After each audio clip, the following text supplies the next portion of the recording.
Grandma Gets the Medicine, page 31. Grandma sat hunched in her chair by the window. The wicked little eyes followed George closely as he crossed the room toward her. "You're late," she snapped. "I don't think I am, Grandma." "Don't interrupt me in the middle of a sentence," she shouted. "But you'd finished your sentence, Grandma." "There you go again," she cried. "Always interrupting and arguing. You really are a tiresome little boy. What's the time?" "It's exactly 11 o'clock, Grandma." "You're lying as usual. Stop talking so much and give me my medicine. Shake the bottle first, then pour it onto the spoon. Make sure it's a whole spoonful." "Are you going to gulp it all down in one go?" George asked her. "Or will you sip it?" "What I do is none of your business," the old woman said. "Fill the spoon." George removed the cork and began very slowly to pour the thick brown stuff into the spoon. He couldn't help thinking back on all the mad and marvelous things that had gone into making up this crazy stuff. The shaving soap, the hair remover, the dandruff cure, the automatic washing machine powder, the flea powder for dogs, the shoe polish, the black pepper, the horseradish sauce, and all the rest of them. Not to mention the powerful animal pills and powders and liquids and the brown paint. "Open your mouth wide, Grandma," he said, "and I'll pop it in." The old hag opened her small, wrinkled mouth, showing disgusting, pale, brown teeth. "Here we go," George cried out. "Swallow it down." He pushed the spoon well into her mouth and tipped the mixture down her throat. Then he stepped back to watch the result. It was worth watching. Grandma yelled, "Ooh-wee!" and her whole body shot up, whoosh, into the air. It was exactly as though someone had pushed an electric wire through the underneath of her chair and switched on the current.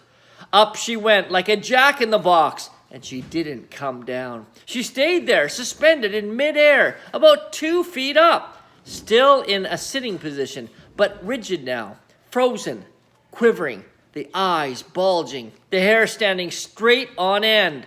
"Is something wrong, Grandma?" George asked her politely. "Are you all right?" Suspended up in there and straight, the old girl was beyond speaking. The shock that George's marvelous mixture had given her must have been tremendous. You'd have thought she swallowed a red-hot poker the way she took off from the chair. Then down she came with a plop back into her seat. "Call the fire department!" she shouted suddenly. "My stomach's on fire!" "It's just the medicine, Grandma," George said. "It's good, strong stuff." "Fire!" the old woman yelled. "Fire in the basement! Get a bucket! Man the hoses! Do something quick!" "Cool it, Grandma," George said, but he got a bit of shock when he saw the smoke coming out of her mouth and out of her nostrils. Clouds of black smoke were coming out of her nose and blowing around the room. "By golly, you really are on fire," George said. "Of course I'm on fire," she yelled. "I'll be burned to a crisp. I'll be fried to a frizzle. I'll be boiled like a beetroot." George ran to the kitchen and came back with a jug of water. "Open your mouth, Grandma," he cried. He could hardly see her for all the smoke, but he managed to pour half a jugful down her throat. A sizzling sound, the kind you get if you hold a hot frying pan under a cold water, came up from deep down in Grandma's stomach. The old hag bucked and shied and snorted. She gasped and gurgled. Spouts of water came shooting out of her, and the smoke cleared away. "The fire's out," George announced proudly. "You'll be all right now, Grandma."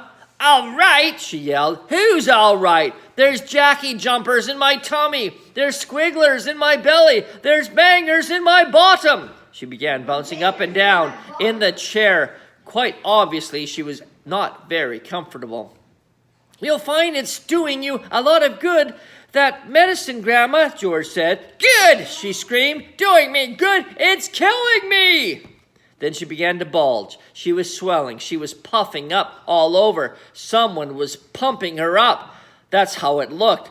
Was she going to explode? Her face was turning from purple to green. But wait, she had a puncture somewhere. George could hear the hiss of escaping air. She stopped swelling. She was going down. She was slowly getting thinner again, shrinking back and back slowly to her shrivelly old self. "How's things, Grandma?" George asked. No answer. Then a funny thing happened. Grandma's body gave a sudden sharp twist and a sudden sharp jerk, and she flipped herself clear out of the chair and landed neatly on her 2 feet on the carpet. "That's terrific, Grandma," George cried. "You haven't stood up like that for years. Look at you. You're standing up all on your own. You're not even using a stick." Grandma didn't even hear him. The frozen, pop-eyed look was back with her again. She was miles away in another world. Marvelous medicine, George told himself. He found it fascinating to stand there watching what it was doing to the old hag. What next, he wondered. He soon found out. Suddenly she began to grow. It was quite slow at first, just a very gradual inching upward, up, inch by inch, getting taller and taller, about an inch every few seconds. And in the beginning, George didn't notice it.